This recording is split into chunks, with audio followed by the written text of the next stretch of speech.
Hey guys, Gemini here, and I'm actually going to do something a little different. I'm actually going to be reviewing an origin story written throughout two different comic books and collected in the collection of Wonder Woman, The Golden Age, Volume 1.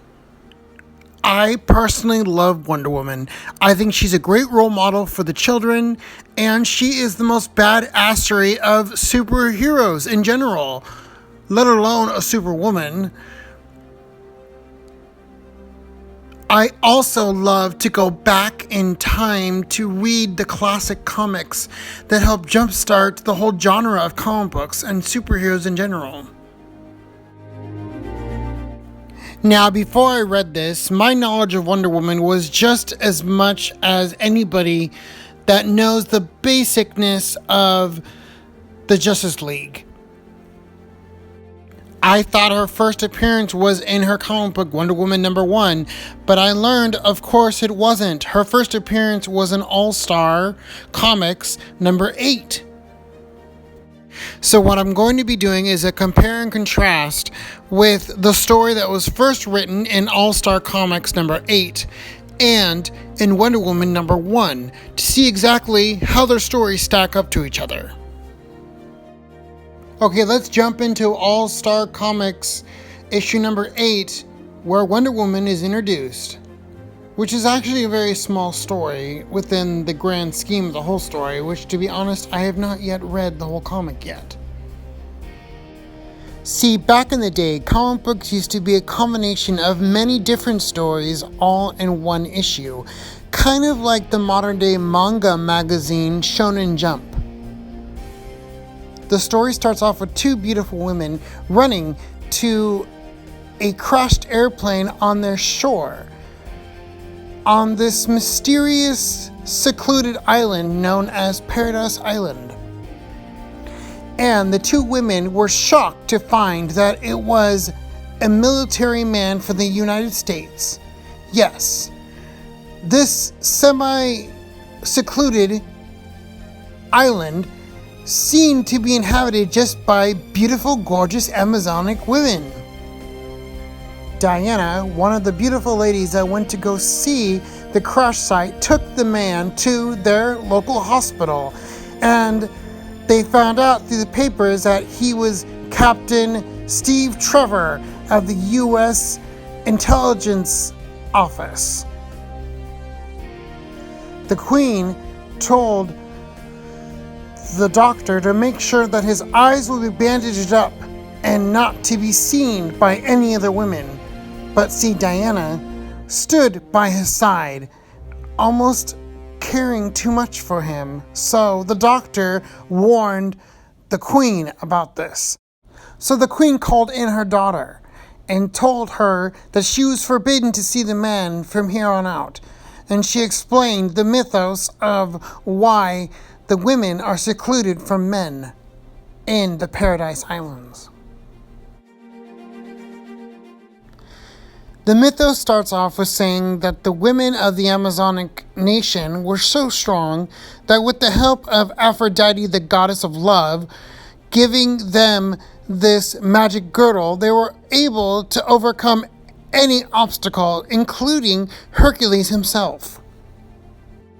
But after the Amazonic Queen won a victory warrior match over Hercules, somehow, with deceit and trickery, Hercules got a hold of the magic girdle, then was able to enslave the Amazonic women.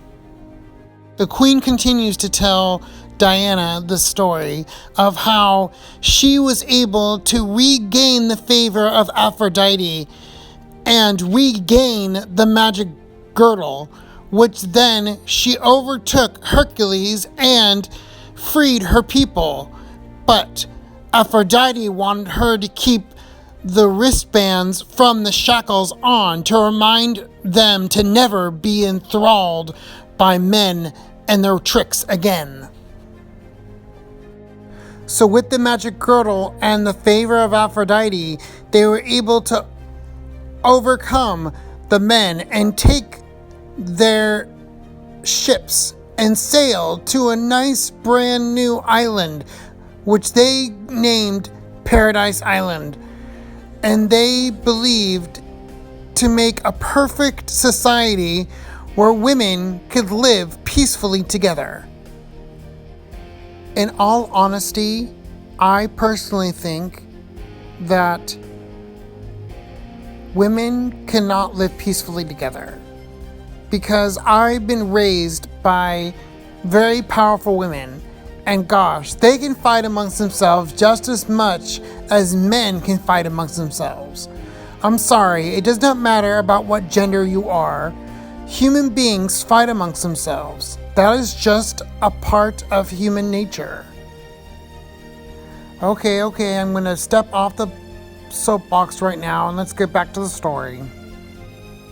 What's really interesting is the queen talks about how the goddess Athena jumps in and gives them this really interesting circle-like monolith that's connected to some kind of machine that allows them to able to be connected to any time and any place, so that they can keep on top of the modern culture, even sometimes predict things as well. And this is the same device that the queen uses to show Diana where Steve Trevor was before he crashed into Paradise Island. They call it the magical sphere. The device shows that Steve Trevor asks permission to stop the lead of the spies here in the United States and to potentially stop a homegrown attack. He gets permission and he tries to apprehend the head of the spies in a car, but the driver swerves and throws Steve off and sends him into a coma-like state. The head of the spy ring tells his driver to take Steve Trevor along with him because he has a plan.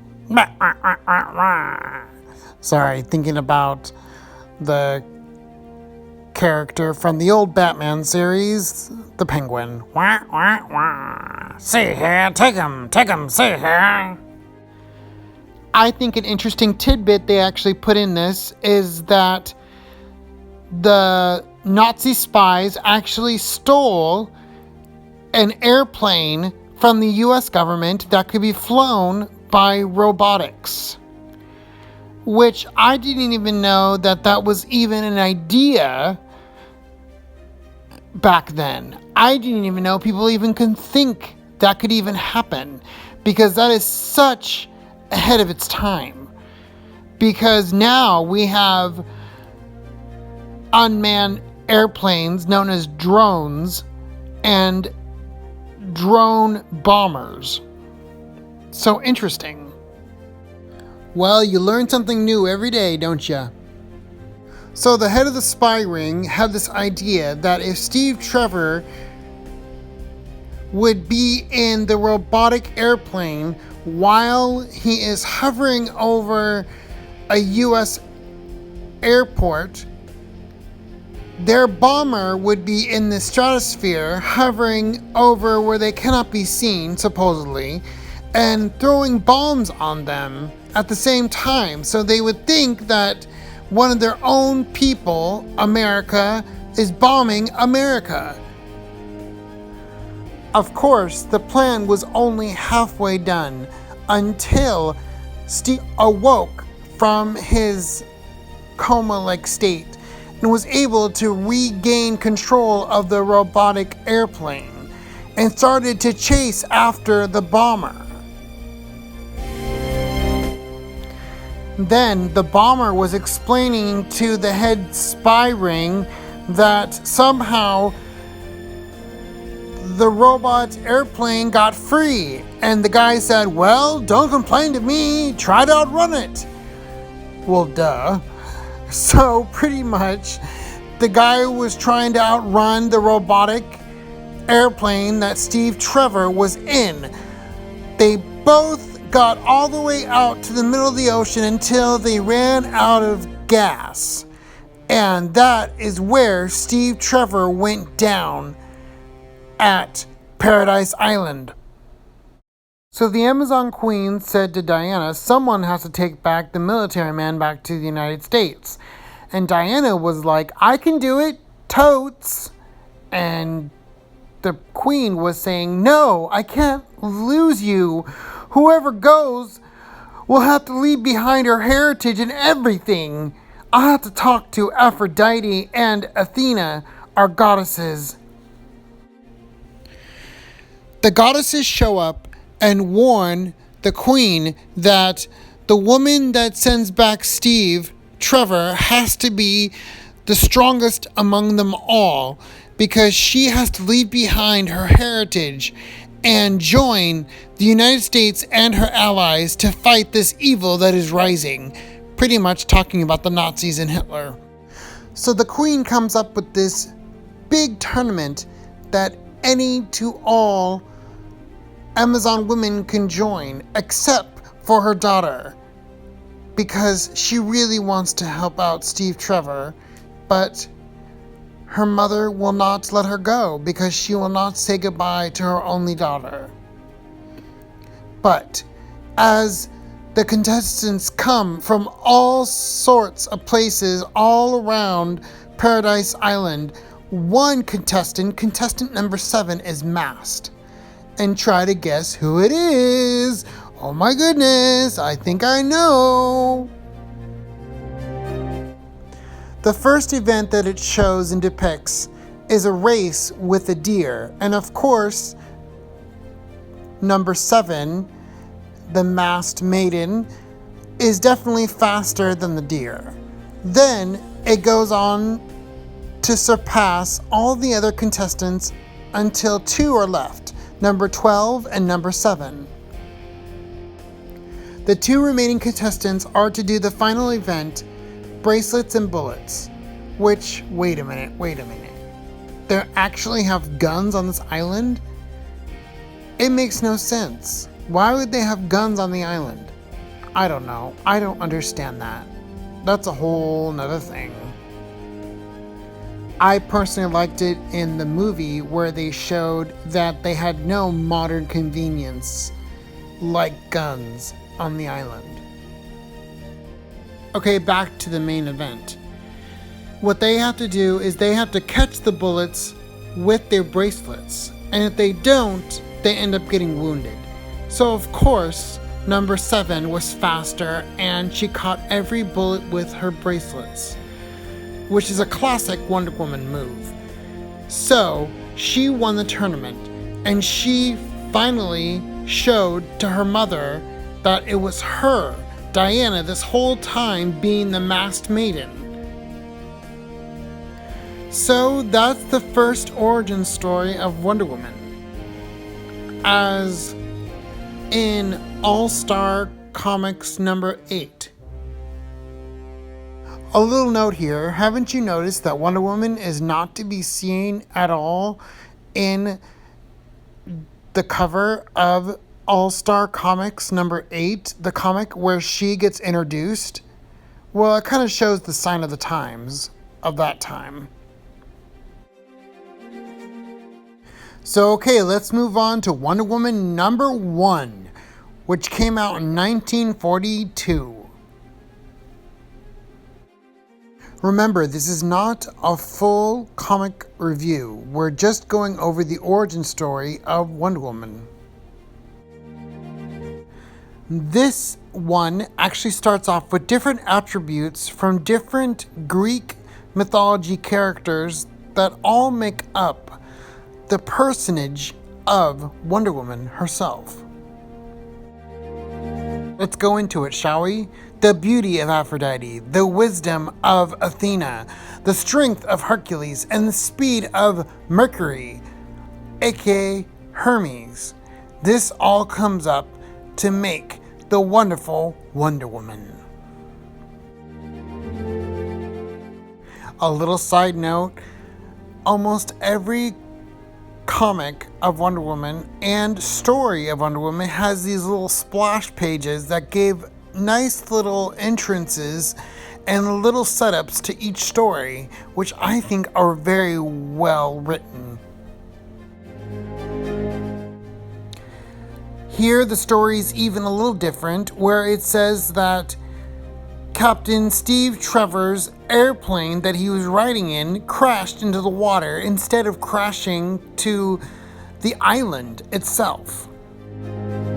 This story continues on where the last story left off. Wonder Woman brings Steve to America to a hospital, drops him off without saying who she is, but yet somehow leaves behind a parchment paper in Greek lettering, which is sent to another doctor that is specifically deals with Greek mythology, and has said that this has the origin story of the Amazon women.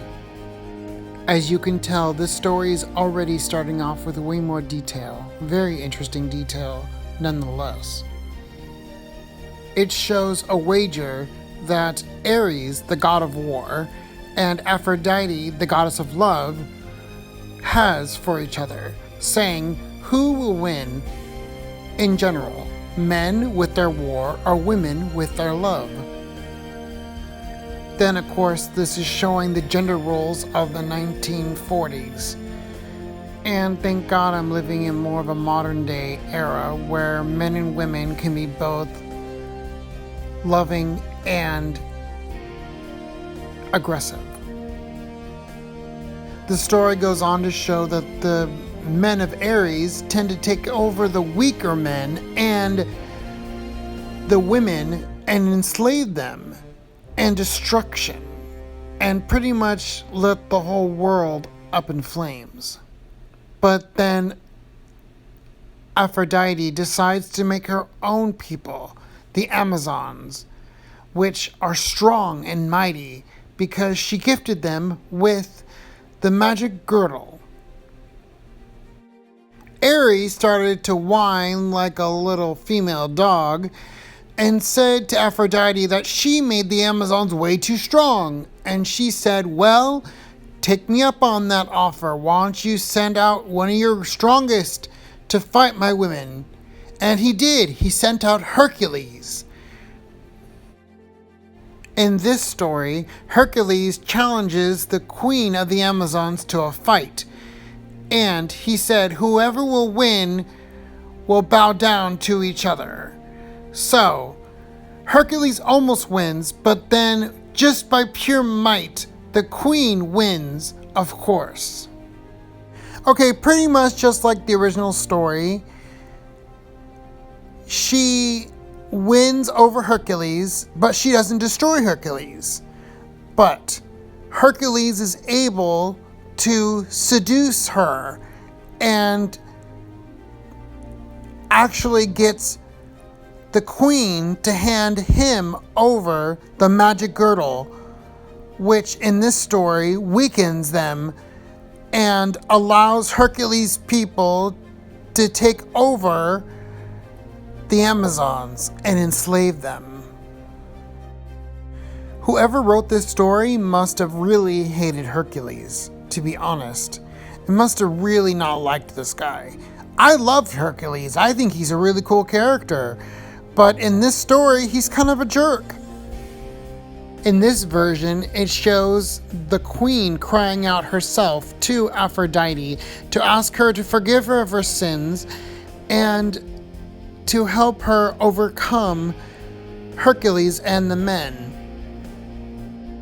Aphrodite shows up, forgives her, but yet tells her that they have to forever wear the bracelets of their shackles to remind themselves to never be taken by man like that again.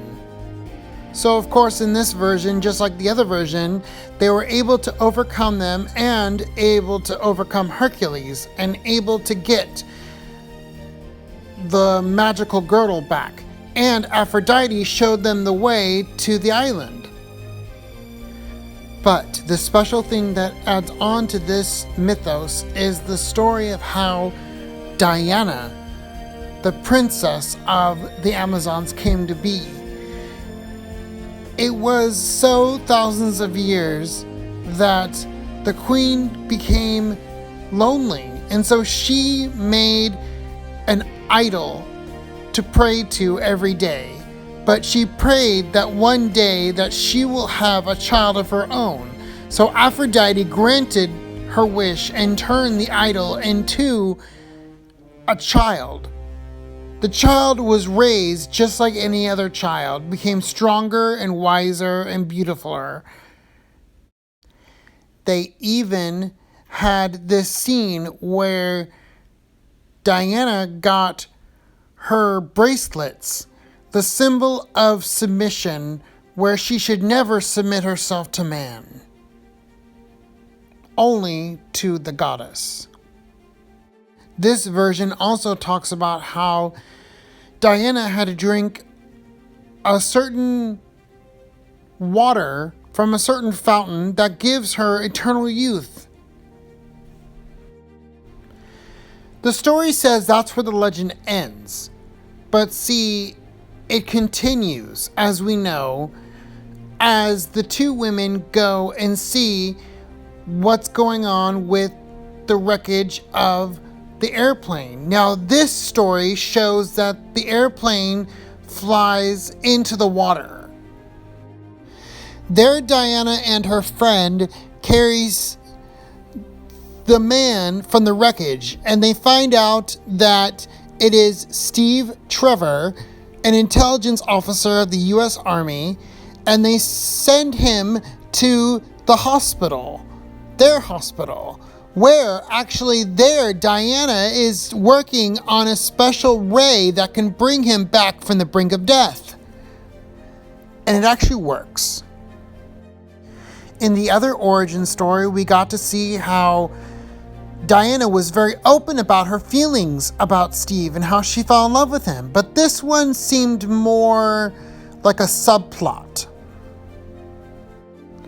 The doctor actually came to the queen not to warn her about Diana's infatuation with the army man, but that Diana has not slept at all in the whole time that she was trying to heal Steve.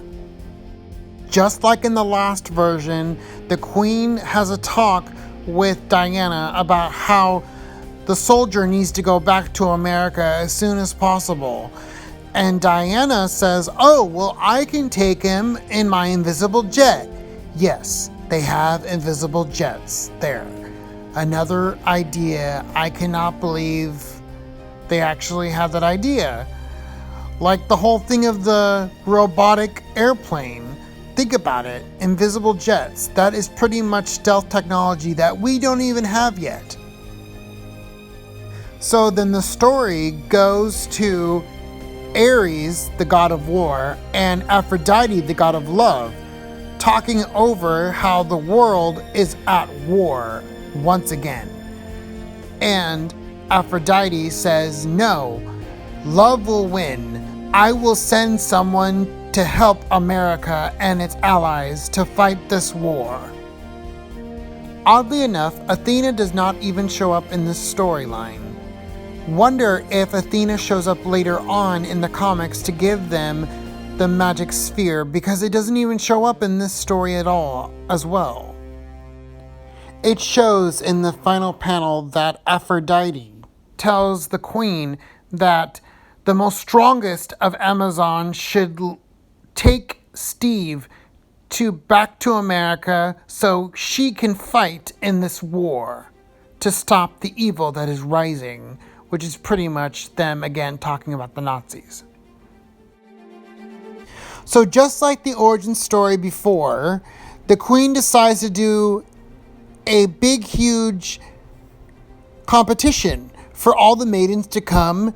And of course, she broadcasts this through this weird mental radio thing that somehow Diana infiltrates. I don't know how, really. And Diana goes to her mother, pretty much says, just like the last one, "I want to join." The mother says no, and Diana decides to join with a mask. So they have this big, huge parade of contestants, kind of like the Olympics. going to the queen, and Diana decides to, let me fumble in front of the queen so she won't recognize me. Yeah, right. I would think that's not very sneaky, sis, because I don't know about you, but I would definitely figure out who the person fell in front of me if I was the queen. This is where things start becoming a little different. They show one of the very first events as this jousting kind of thing on kangaroos, which is kind of their horses, which is interesting, kind of weird. But, it's a comic book. What do you expect? So during the jousting, of course, contestant number 7, the masked maiden, aka Diana, don't tell anybody. She, of course, wins the event, and then contestant number 12 ends up winning another event. And then they show this weird event where they need to jump over lassoing each other. And of course, Wonder Woman, aka Diana, jumped the highest. And she and contestant number 12 were the last remaining contestants of the tournament. And then, of course, it comes down to the last event, which, just like the original origin story, it is bracelets and bullets. Once again, they have guns. They don't explain how or why, but they have man-made guns. Technically, women-made guns. Of course, just like in the other origin story, Wonder Woman ends up winning the bracelet to bullets event. So she uncovers herself to show her mother, and oh my gosh, of course her mother isn't happy, but her mother submits to her own rules and ended up giving her iconic Wonder Woman outfit to Diana. And of course she tries it on and she loves it. Then what this origin story adds on is the lasso of truth. It explains how if you use it on anybody, they will have to do exactly what you say. So then, of course, Diana, being the mischievous girl she is, she throws it on the doctor and tells the doctor to stand on her head, and she does it. What a crazy doctor. Dude, seriously, if that was me, the doctor, I would be hella pissed. I would be like, girl, you are not getting your flu shot this year. Well, you know what I'm saying. Then, of course, finally, Steve Trevor ends up waking up to the beautifulest sight, which is Diana. And they talk about exactly what was going on before he landed right outside Paradise Island. So the Queen says goodbye to her daughter. And Diana, Steve, goes up in the invisible plane, ends up going to this weird spy plane where Steve Trevor was following before he went down in the water outside of Paradise Island. And it was some kind of weird depiction of an Asian. Sorry about that, guys. It's racism back in the day. And then it ends up having Steve Trevor waking up from a coma and saying that he was saved by a Wonder Woman, giving Diana Prince her name, or Princess Diana. Wait a minute. Do you think the royal family actually read this comic and named their daughter Princess Diana? In case you guys didn't know, Princess Diana was actually like a duchess or something. She was actually part of the royal family. Kind of weird. But yeah, think about that. Well, there you guys go. There's my very first review of an origin story within the comic book reviews. So, what you guys think? Do you think I covered a lot of stuff? Do you think I covered not enough?